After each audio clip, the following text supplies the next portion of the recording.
Hallelujah. मेरे प्रियो, जीवन से उत्तम दो चीजें, आपके जीवन से बढ़कर दो चीजें। लोग कहते हैं मेरा जीवन जो है मेरे बच्चों के साथ है, मेरे उसके साथ है। अच्छी बात है, होना चाहिए। माँ बाप का प्यार बच्चों के साथ, बच्चों का प्यार माँ बाप के साथ होना चाहिए। लेकिन मैं आपको बोलता हूँ, एक हमारे जीवन में सबसे उत्तम जो दो चीजें हैं वो है, एक परमेश्वर है, हालेलुया, जिसने मुझे और आपको क्या दिया है? जीवन दिया है। मुझे आपको ही नहीं, हर कोई व्यक्ति जो संसार में पैदा हुआ है उसको भेजने वाला कौन है? परमेश्वर, परमात्मा है। और जब उसको वो भेजता है तो उसके जीवन के अंदर सुख डालकर भेजता है, और उसके जीवन को सुखी रखने के लिए वो ऊपर ही लिखकर क्या करता है? भेजता है। और चाहता है कि हर कोई व्यक्ति क्या रहे? सुखी रहे, और हर व्यक्ति के जीवन के अंदर किसी भी प्रकार का कोई दुख एंटर ना करे। और परमेश्वर ने कहा कि जब मैंने किसी चीज को बनाया है तो मैं उसका ध्यान भी रखता हूँ।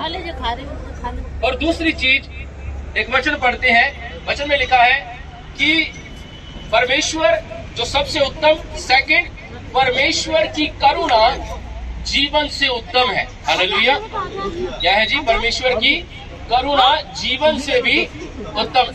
एक परमेश्वर की ओर से आपको जीवन मिला, वो हमारे जीवन से उत्तम है। दूसरा, परमेश्वर की दया हमारे ऊपर होना, ये जीवन से भी क्या है? उत्तम है। आमीन, आमीन, हालेलुया।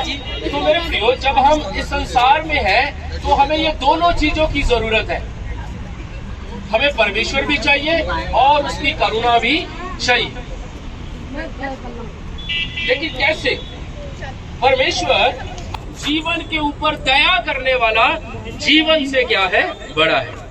इसलिए हर कोई व्यक्ति को अपने जीवन में अपने जीवन से बड़ा परमेश्वर को देखने की क्या है? जरूरत है। और मैं आपको बोलता हूँ, जब परमेश्वर ने आपको जीवन दिया है तो वह इस कदर सामर्थ्य परमेश्वर है कि वो आपको हर बात में आप पर दया करने के लिए तैयार है। और वह चाहता है कि तुम्हारे जीवन के ऊपर क्या हो जाए? दया हो जाए। लेकिन बात एक आती है, क्या परमेश्वर की दया यही है कि वो आपको संसार में सफल करे? क्या यही परमेश्वर की दया है? हम लोग सोचते हैं भी हमारे जीवन का हमने सब कुछ पा लिया, हमारे जीवन में किसी बात की कमी नहीं है और परमेश्वर की दया हम पर है। लेकिन क्या ये दया परमेश्वर की काफी है? मैं आपको बोलता हूँ, इस दुनिया में जो कुछ भी आपके पास है वो सब कुछ यही रह जाएगा। इसलिए हम इसको परमेश्वर की दया नहीं कहते, हम इसको कहते हैं कि परमेश्वर ने खुश होकर आपको धरती पर क्या दे दी? आशीष दे दी। ये एक आशीष है। परमेश्वर की दया वो है कि एक व्यक्ति जब संसार में अच्छा जीवन जीता है और जीने के बाद जब उसका अंत आता है तो वो परमेश्वर के घर में प्रवेश करे, ये होती है परमेश्वर की दया। ये हर किसी पे नहीं है, हालेलुया। क्यों हर किसी पे नहीं है? क्योंकि हर किसी को दया नहीं चाहिए, हर किसी को परमेश्वर की आशीष चाहिए। हर कोई चाहता है कि मेरे घर में किसी भी बात की कमी और घटी ना रहे। परमेश्वर कहता कोई बात नहीं, मैं दूंगा, और परमेश्वर देते हैं। ये उसकी आशीष है कि उसने आपको दी है। लेकिन उसकी दया, ये मत समझिए कि उसकी दया आपके ऊपर है। दया उस व्यक्ति के ऊपर है परमेश्वर की जो जीवन में सब कुछ पाया लेकिन मरने के बाद वो परमेश्वर के घर में प्रवेश करे, ये परमेश्वर की दया है। Hallelujah, hallelujah. इसलिए बाइबल में भजन संहिता 63 में और उसका 3 आयत में ऐसा लिखा है कि परमेश्वर की करुणा जीवन से क्या है? उत्तम है। हमें परमेश्वर की करुणा जीवन से क्या है? उत्तम है। हालेलुया। वचन कहता है 2 प्रकार का जीवन है, एक संसारिक जीवन और एक आत्मिक जीवन। संसारिक जीवन जो आप संसार में जी रहे हैं, आत्मिक जीवन जो होता है वो मरने के बाद शुरू होता है। इस दुनिया के ऊपर हमसे पहले अरबों लोग आए, पैदा हुए और मर गए। हमारे बाद भी लोग आएंगे, पैदा होंगे और मर जाएंगे। लेकिन हम अपनी बात करें कि जब हम अपने जीवन को समाप्त करें तो हम परमेश्वर की दया के साथ उसके घर में प्रवेश करें। हालेलुया। क्योंकि बिना परमेश्वर की दया के कोई व्यक्ति भी परमेश्वर के घर में प्रवेश नहीं कर सकता। हालेलुया। तो जब मैं इस संसार में जीवन की बात करता हूँ, वो दया कैसे होगी इंसान पे? वो दया कैसी होगी? हालेलुया। आप में से सब कोई आशीष चाहते हैं। हम आशीष क्या है? आपका शरीर ठीक ठाक रहे, आपके घर में किसी बात की कमी ना हो, आपके बच्चे अच्छे रहे, आपका बिजनेस अच्छा रहे, आपको किसी भी बात की कमी और घटी ना रहे। ये परमेश्वर की आशीष है। लेकिन परमेश्वर की आशीष परमेश्वर सबको देना चाहता है, सबको परमेश्वर आशीष देना चाहता है। लेकिन दया जो होती है वो परमेश्वर से करवाई जाती है। हालेलुया। ठीक है, दया क्या की जाती है? परमेश्वर से करवाई। अभी आपको किसी चीज की जरूरत है, मान लो कोई आपने सरकारी काम करवाना है, तो आप उससे अकड़ के बात करोगे? कैसे बात करोगे? प्यार से बात करोगे, ताकि उसकी दया हम पर हो जाए और हमारा काम क्या हो जाए? बन जाए। इसी प्रकार परमेश्वर दया करने के लिए तैयार है, लेकिन एक व्यक्ति को दया करवानी आनी चाहिए। कैसे करवानी और दया कैसे होगी? मेरे साथ एक वचन पढ़ेंगे, सबोपदेश की किताब, सबोपदेश की किताब उसका 12 अध्याय। मैं आपके लिए उसको पढ़ देता हूँ।